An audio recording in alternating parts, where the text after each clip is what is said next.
بسم اللہ الرحمن الرحیم۔ فرمان مصطفیٰ صلی اللہ علیہ وسلم، دنیا کی حقارت۔ حضرت جابر رضی اللہ عنہ سے روایت ہے کہ رسول اللہ صلی اللہ علیہ وسلم بکری کے ایک چھوٹے کانوں والے مردار بچے کے پاس سے گزرے تو آپ صلی اللہ علیہ وسلم نے فرمایا، تم میں سے کون اسے 1 درہم میں لینا پسند کرے گا؟ صحابہ رضی اللہ عنہم نے عرض کیا، ہم تو اسے کسی معمولی چیز کے بدلے میں لینا بھی پسند نہیں کرتے۔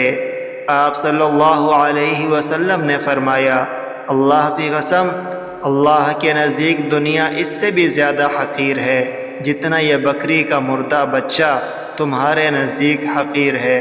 رواہ مسلم۔ وعن جابر رضی اللہ عنہ ان رسول اللہ صلی اللہ علیہ وسلم مر بجدي أسك ميت قال أيكم يحب أن هذا له بدرهم فقالوا ما نحب أنه لنا بشيء قال فوالله للدنيا أهون على الله من هذا عليكم